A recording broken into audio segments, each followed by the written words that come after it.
O'rtoqlar, assalomu alaykum. Iltimos, srochniy iltimosim bor. Menga operatsiya qilish kerak ekan. Bugun hayit kunida so'rayapman. Endi prosta ehson tariqasida iloji bo'lsa, imkoni bo'lsa operatsiya qilish kerak ekan. Meni bo'ynimni, belimni 20 yildan beri singan ekan. Endi shu gereja deb anaqa sal endi menda ayb, doktorlarda ayb yo'q. Men garantiya beraman, o'zimda ayb. Shunga operatsiya qildirmasam tomirlarga o'sha bosyapti. O'sha nerv kinolardan jinni bo'lib qoladigan bolalar shunaqaga aylanib, rostdan shunaqaga aylanib, yaqinlarim xafa qilib qo'yapman. Uyimni sotguncha, olib qo'ygan kinoyimni chiqarguncha o'sha 3-4 oy o'tadi. Men o'sha chidolmayman. Shuning uchun menga bir $50,000 kerak. Bir sim tabassum qilib, iltimos, yoninglar sog' bo'lgur. Iltimos, agar imkoni bo'lsa, mana shu karta raqam kelinglar. 1000 bor uyatdaman. Ya'ni boshqacha tushunmanglar. Allohga omonatsizlar. Yurganlarim biz balli ishi bilan o'ynab kulib yurgan ekanman. Rahmat.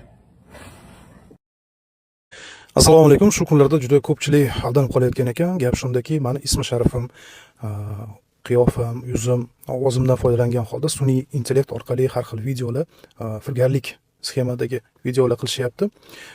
Sxema nimadan iborat? Birinchi galda Instagram, Facebooklarda o'sha montaj qilingan videolar orqali meni videolarim, original videolarimni olishadi va o'zlarining matnlarini qo'yishadi. Yuzimni ham qaysidir joylarda o'zgartirib, boshqa insonning yuziga qo'yib, yo rasmlar ham bor. Xullas, birinchi galda reklama ketadi va o'sha videoni ustiga siz bosasiz va Telegram kanalga o'tkazishadi. O'sha Telegram kanalda go'yoki Aziz Rajab sizga trading o'rgatadi. Vaholanki bu sohada meni bilimim yo'q va bu sohaga qiziqmayman ham. Va undan keyin mana shu kartaga pul yuboring va bu pullaringizni ko'paytirib beramiz deyshadi. Yuborganingizdan keyin bo'ldi, siz blok bo'lasiz. Bo'ldi, aldanasiz xullas.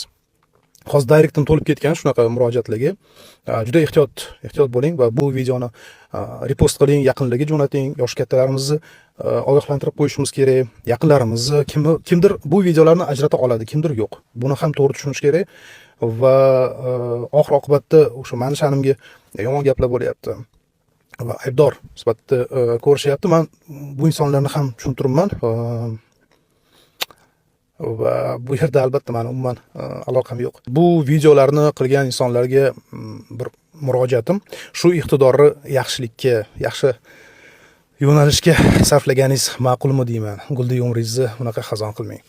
Endi aldanganlarga sabr va yanada yaqinlarni ogohlantirish kerak. Bu firibgarlik, aldovlar juda ko'p bo'ladi. Texnologiyalar rivojlanyapti. Vaholanki har xil videolar ham chiqib ketishi mumkin.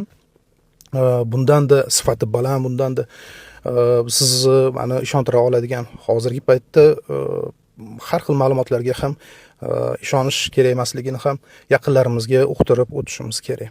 Rahmat.